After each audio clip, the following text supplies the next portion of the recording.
Okay, so first off, this title is kind of clickbait. I wanted to make this series, or not series, but I wanted to make all these delivery log videos to show, because there's so many videos on YouTube about DoorDash, how great it is.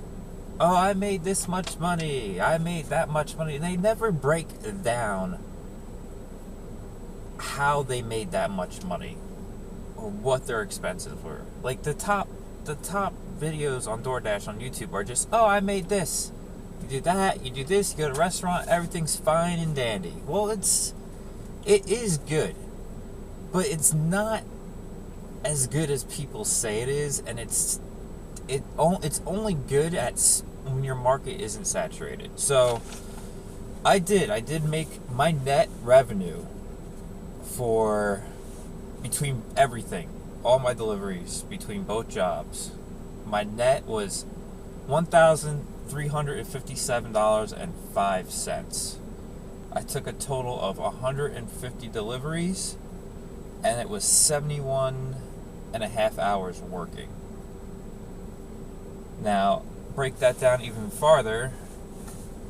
Now, DoorDash and UberEats this is also what I want to show the difference between delivering for a private business or a small business compared to delivering for DoorDash and UberEats. Okay, so DoorDash and UberEats combined, just the payouts, not including tips, cash tips, was $658.05. The cash tips were $38, so the total is $696. So $696 for 71 deliveries for DoorDash and UberEats, and I did 40 hours of that this week.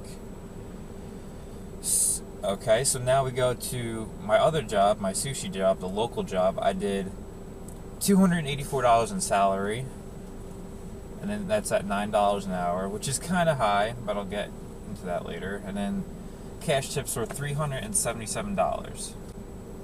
And that equals $661 for 79 deliveries and 31 hours. Now here's the big thing. My miles for DoorDash and UberEats for doing less deliveries was 623 miles. So 623 miles. My miles for my sushi job were 428 miles. Now that combines to 1,051 miles for 71 hours of work. So 1,051 miles to make $1,357. Now that's 45% higher in expenses if you doing a DoorDash and UberEats job compared to working at a local place. Granted, the way those miles include driving throughout the whole day, not when I wasn't on the delivery. Like after a delivery, you have to go back to my hotspot, not the hotspot they say, but I drive back to my base camp per se, my hotspot, because if you don't on DoorDash and UberEats in a saturated market, you're not going to get orders. You're not going to get orders at all, because the first day I did this, I didn't set up my own hotspot. I just stayed, got an order, stayed at the plate, I stayed right around the corner, didn't waste any miles. I only made $70 in 9 hours the first time I did DoorDash and UberEats, because I wasn't being strategic in the way I was driving around. So you got to drive around to make more money, in my experience doing this for DoorDash and UberEats for 2 months. So gas cost. So we're still at $1,357. My gas cost for DoorDash and UberEats was 46. See, I drive a Chevy Spark, so it gets up to 40 miles. Not really when you're delivering and you're working your car hard. I put it at 30 just to be safe. So 30 miles per gallon. My computer says I get 30.8, so I actually rounded it down to 30 miles per gallon.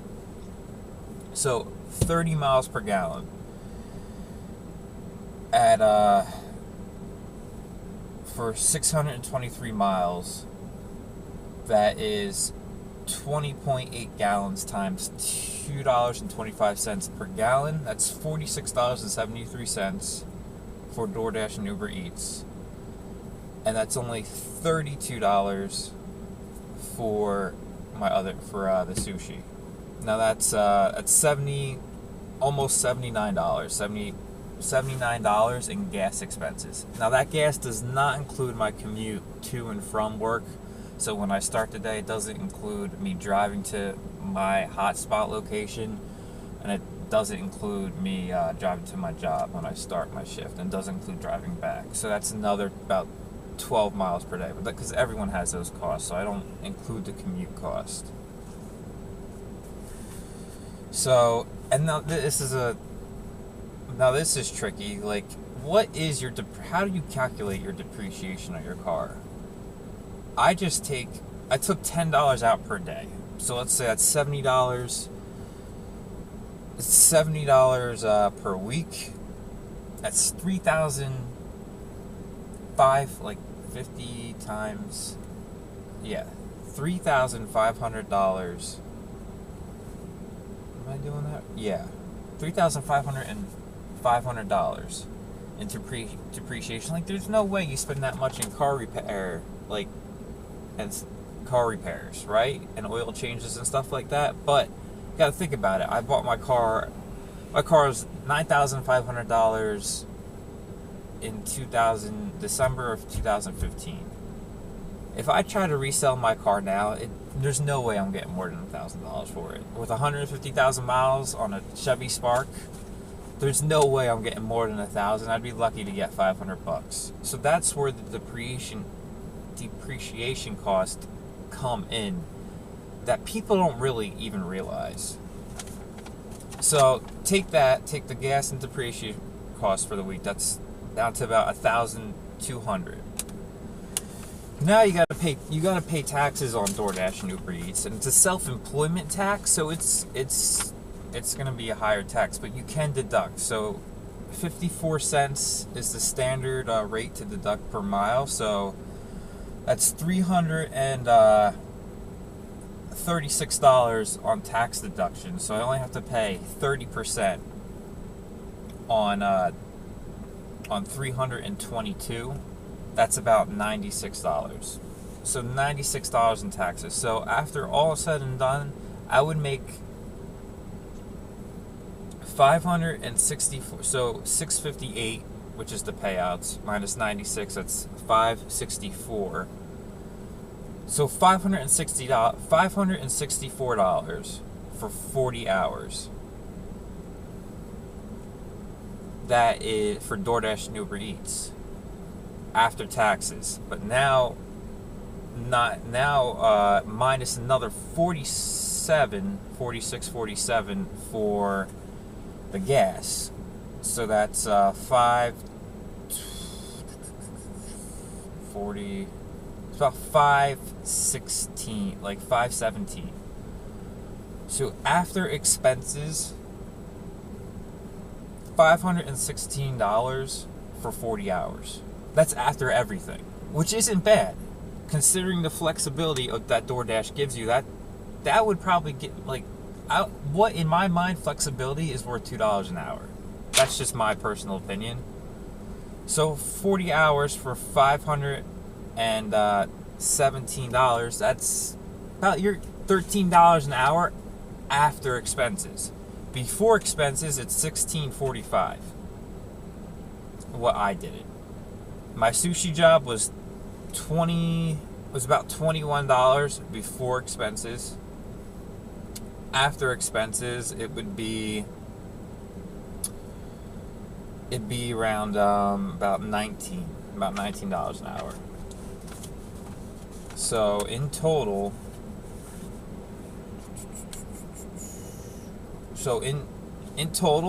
after taxes, everything, that $1,357 would be about $1,100, which isn't.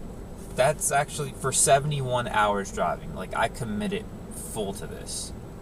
I went full out. Paul, what are you talking about? I'm trying to think. Did I go over everything? Okay. Now, I want to say this. You see, now, with DoorDash and UberEats, it's constantly fluctuating. I mean, there's new people bail out. There's new drivers all the time.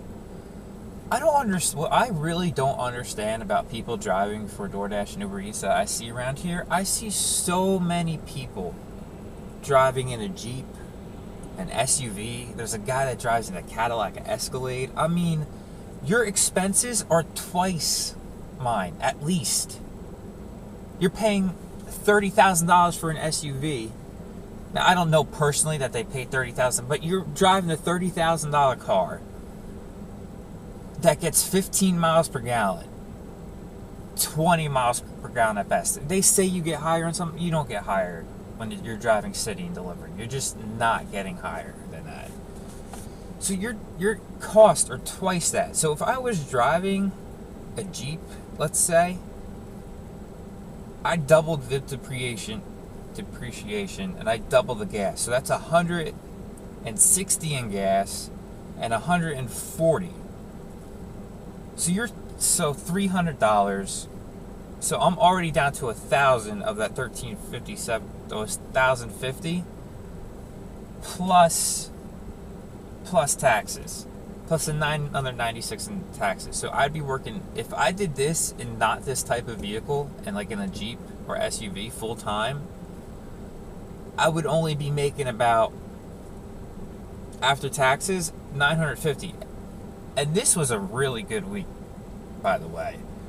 Monday, $190 for sushi. I usually only average about $150, so that was above average. Tuesday, I try to pick a week that there were no holidays, but for some reason, little kids got out of school early on a Tuesday, so that skewed the lunch for being better for DoorDash. Lunch is usually not that good on a Tuesday. Wednesday was, I powered through it. 12-hour shift, both jobs. That was probably what normal Wednesday would be. Thursday was a normal Thursday, what a Thursday would be. Friday was normal, $200 is what I about average at sushi. Saturday lunch for DoorDash UberEats was normal. Saturday night for sushi was actually a little bit below average. I usually average around 115. I only had 106. And Sunday was actually a top 5-day all time for me, which was kind of crazy. I had $112 in DoorDash and UberEats for a 5-hour shift, which is really good with no bonus, anything. And I had $133 for sushi at night. I also want to say, I'm rambling on, man. This is a long video, but I want to say UberEats, with the way they had, I didn't know this, but for some reason they had boosts. They had 2.5 boosts this week, which is crazy good. Probably one of the best in the country, 2.5 to 3.0. So those numbers are skewed. I took like 4 of them. That was an extra $40 that I'm not usually going to get from the boost. I'm thinking why UberEats is doing that, because DoorDash is so popular around here that drivers are just going to take DoorDash orders every time. So you got tons of drivers. Everyone that does UberEats, I'm guessing, does DoorDash too, because UberEats really isn't a thing down there. So every time, a driver's always going to decline an UberEats order, so they probably had problems, drivers taking that.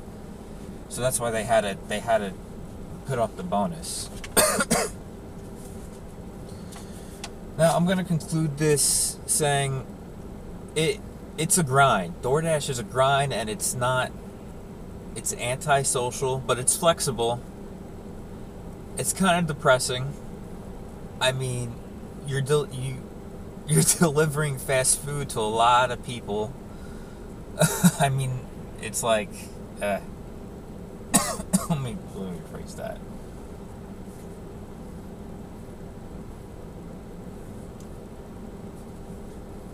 So,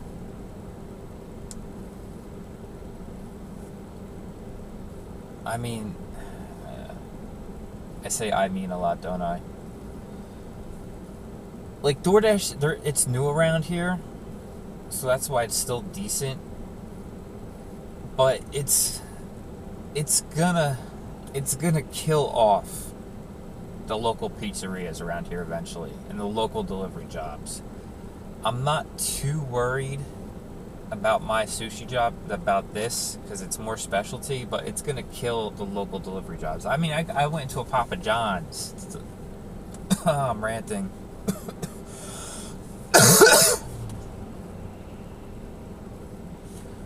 But in the end, I don't like DoorDash and UberEats. I like the flexibility of it, but I don't like it. Here's the thing. DoorDash and UberEats, they don't give a shit about the driver. If you work at a local place and you show that you're reliable, you show you'll get the job done, they give you a raise. They give you the better shifts. You're guaranteed deliveries. DoorDash and UberEats, I have a 100% completion percentage and 99% on time with a 4.82 customer rating out of 5. They don't give a shit about me. Now, if I had showed those kind of stats at a local place, I would get the better shifts, and that's what happened at the sushi place. I started out with $7 an hour. Other people don't show up to work. I'm reliable. They bumped me up to 8. I learned other stuff. They bumped me up to 9. And that's why you can work yourself up, get raises. In DoorDash and UberEats, you get the money right away, and eventually you show that you're reliable, they take advantage of you, and they lower the money. And that's what's going to happen eventually in this market, in every market. The supply is going to keep going up and up for drivers, and it's how little can they get a driver to do it for. And the people that drive Jeeps and SUVs that are doing it for this money, that don't realize how much they're losing about $200 a week if they did the same amount of hours I did. It's like, I don't understand. People just need to educate themselves on what they're actually making. I guess that's what I'm trying to tell you by